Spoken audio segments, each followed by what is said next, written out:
दोस्तों आज की इस वीडियो के अंदर मैं आपको बताऊंगा जीएसटी का रूल 37A उसी के बारे में। तो यहाँ पे आप जीएसटी पोर्टल पे देखेंगे तो ये एडवाइजरी है जो कि एडवाइजरी जारी हुई है 14 नवंबर 2023 को। तो यहाँ पे ITC reversal on account of rule 37A। तो जब मैं इस पर क्लिक करता हूं तो ये थोड़ा सा इम्पोर्टेंट है चेंजेस जो कि जीएसटी होल्डर जितने भी हैं उन सब के लिए थोड़ा सा इम्पोर्टेंट है, इसीलिए मैं इसी के बारे में आपको थोड़ा सा जो है समझाने की कोशिश करूंगा। और इसी के अंदर मैं आपको यहाँ पे दिखा देता हूं कि सबसे पहले इसमें जो है कि रूल 37A इसमें 4 पॉइंट दिए गए हैं। 4 पॉइंट में से सबसे पहला 1 नंबर का जो पॉइंट है इसी का मेन मैं आपको दिखा देता हूं कि मोरल क्या है, यानी कि मेन इसका जो है 1 नंबर का जो पॉइंट है इसमें यह होता है कि जैसे आपने जो है किसी से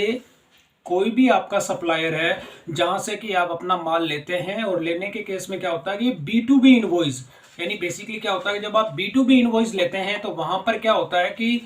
जहां से भी आपने कोई सप्लायर है जिससे आपने माल लिया है उसने अपना GSTR1 फाइल कर दिया, बट उसने जो है GSTR3B फाइल नहीं किया। तो ये क्या होता है कि जब आपका GSTR1 वो सप्लायर फाइल कर देता है, फाइल करने के बाद जब 3B अगर फाइल नहीं करता है तो उस केस में क्या होता है गवर्नमेंट को वो टैक्स जो होता है कि वो उसके पोर्टल से ना जाके, क्योंकि आपके पोर्टल पे जो है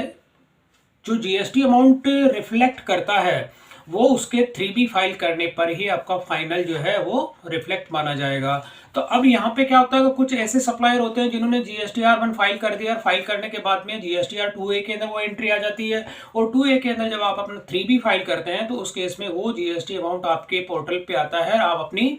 सरकार को जो है अपनी तरफ से जो GSTR3B आप फाइल करते हैं तो वो पे हो जाती है। बट उस टाइम पीरियड के अंदर जब 3B वो फाइल नहीं करता है तो वो जो आपने जो टैक्स इनपुट लिया है, तो जिस पार्टी ने आपको इनवॉइस इशू किया है और उसने 3B फाइल नहीं किया है तो वो आपको रिवर्स करना होगा। यानी पहला तो ये होता है कि बेसिकली यहाँ पे रूल 37 में एक है मेन यही है कि जिसने आपका जो कोई सप्लायर है GSTR1 उसने फाइल किया लेकिन GSTR3B फाइल नहीं किया तो उस केस में जो आपको इनपुट लिया है वो आपको रिवर्स करना पड़ेगा।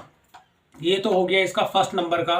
और इसमें पहले जो टाइम पीरियड था 30 सितंबर 2023 तक था। अब 30 सितंबर 2023 तक जो होता है कि अगर आप 3BO फाइल नहीं करते हैं तो अब इन्होंने जो है फाइनेंशियल ईयर 2022-23 की ये बात हो रही है तो उसी के अंदर था। अब ये नवंबर यानी 30 नवंबर तक आपको जो है उसको रिवर्स करना है। अब सेकंड वाला जो पॉइंट होता है इसके अंदर ये होता है कि भाई आपकी आईटीसी जो रिक्वायर्ड है उसको जितने भी टैक्स पेयर है उन सबको रिवर्स करना है और ये आपको रिवर्स करना है अपनी 3B जब आप फाइल करेंगे उसी के अंदर। और यहाँ पे 30 नवंबर जो है उससे पहले आपको ये करना अनिवार्य है।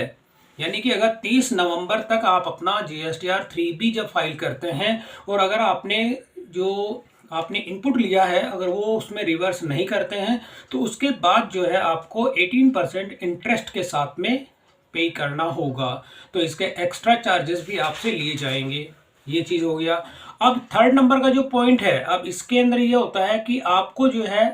कैसे फाइंड आउट करेंगे कि जिसने आपको GSTR3B फाइल नहीं किया है। तो इसके लिए इन्होंने तीसरा पॉइंट दिया गया है कि जो आपका आईटीसी क्लेम है 37 रूल जो होता है इसमें ए के अंदर जो फाइनेंशियल ईयर 2022-23 है अब इसके अंदर जो है डाटा उनका कंप्यूट हो चुका है और जितने भी इसके अंदर रिसिपिएंट्स हैं यानी जिन जिन में ये प्रॉब्लम है उनको अपने जो रजिस्टर्ड ईमेल आईडी है उस पे उनको मेल जो है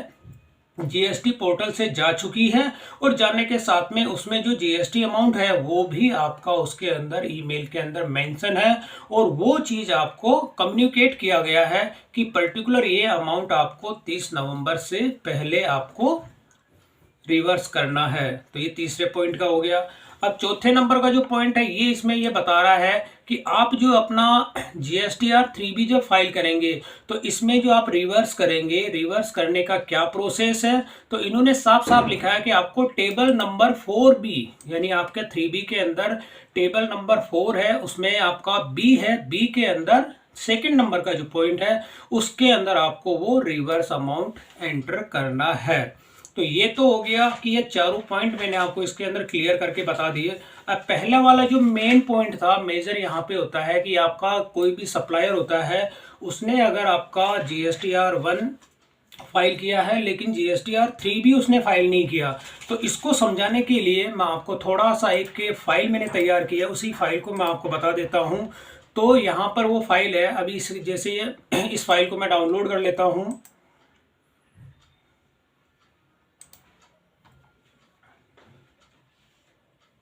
और अब इसको मैं जब ओपन करता हूँ, ओपन करके आपको ये B2B इनवॉइस है, तो अब B2B इनवॉइस के अंदर मैं आपको दिखा देता हूँ। जैसे ये वाली वो फाइल है,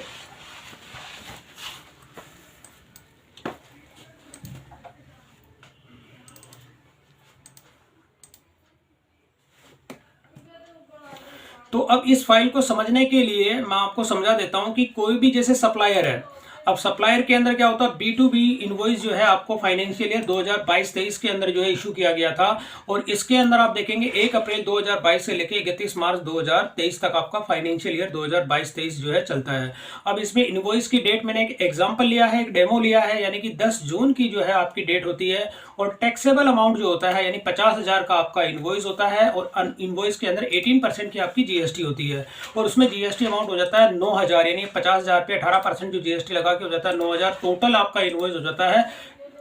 यहाँ पे 59,000 का। अभी जो 59,000 का जो अमाउंट होता है, इसके अंदर जब आपको 10 जून को ये इनवॉइस आपको सप्लायर इशू करता है, तो उस केस में क्या होता है कि जब वो जुलाई के अंदर या कभी भी अपने क्वार्टरली होती है, तो क्वार्टरली वो अपनी जीएसटीआर 1 तो फाइल कर देता है। अब जैसे ही वो जुलाई के अंदर अपनी जीएसटीआर 1 फाइल करेगा, तो ये वाला जो अमाउंट होता है आपका जीएसटी अमाउंट, ये आपका जो उसके अंदर पोर्टल के अंदर रिफ्लेक्ट कर जाता है। यानी कि एक पर्टिकुलर टाइम के अंदर जीएसटीआर 1 फाइल करते हैं, 11 तारीख के, हर महीने की 11 तारीख इसकी लास्ट डेट होती है, और इसके बाद इसका रिफ्लेक्ट आ जाता है जीएसटीआर 2A के अंदर। अब आने के बाद में क्या होता है कि जब आपके पोर्टल पे वो एंट्री आ जाती है, और आने के बाद आपने उसका क्लेम ले लिया, और लेने के बाद आप अपनी जीएसटीआर 3B फाइल कर देते हैं। लेकिन अब ये जो सप्लायर है, इसने अपना जीएसटीआर 3B फाइल नहीं किया,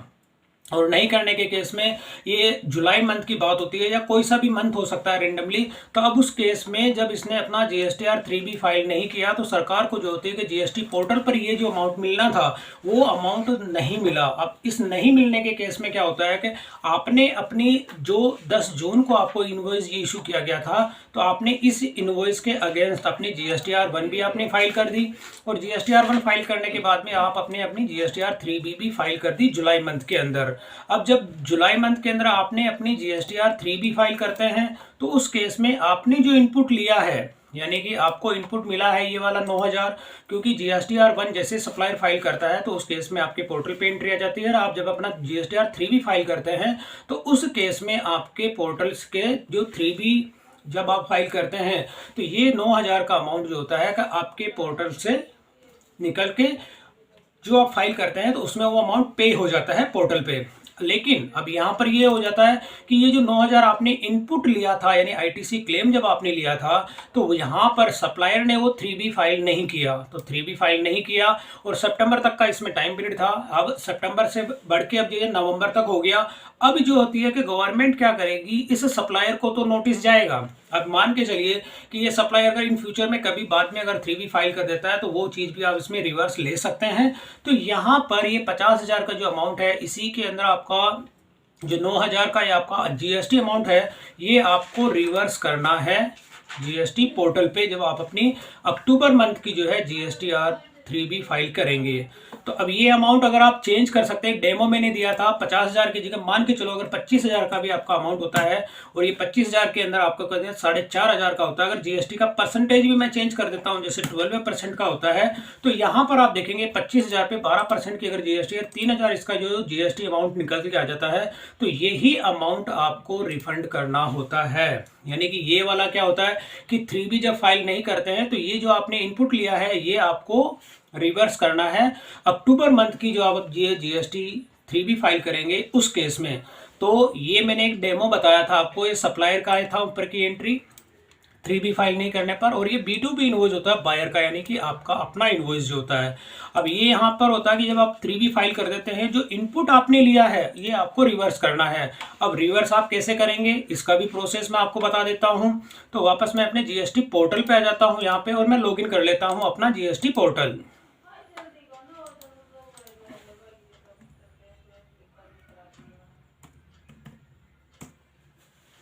तो यहाँ पर अब जब आप 3B फाइल करेंगे, अब यहाँ पे क्या होता है, आपको जाना रिटर्न डैशबोर्ड, और रिटर्न डैशबोर्ड के अंदर आपको जो अपनी मंथ सेलेक्ट करना है अक्टूबर,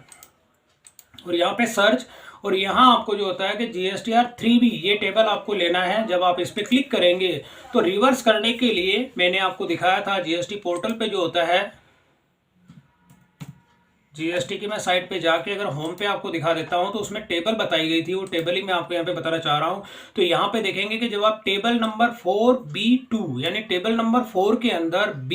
सेक्शन में सेकंड नंबर का जो पार्ट है वो आपको लेना है। तो अब यहाँ से टेबल नंबर 3.1, 3.2 और यहाँ पे हो गया टेबल नंबर 4 जो इलिजिबल ITC है ये आपको लेना है, यानी कि ये वाली टेबल आपको सेलेक्ट करनी है। और सेलेक्ट करने के बाद में आपको लेना है यहाँ पे जो 4 नंबर, यहाँ पे मैं दिखा देता हूं, टेबल 4B2 यानी टेबल 4 का B2।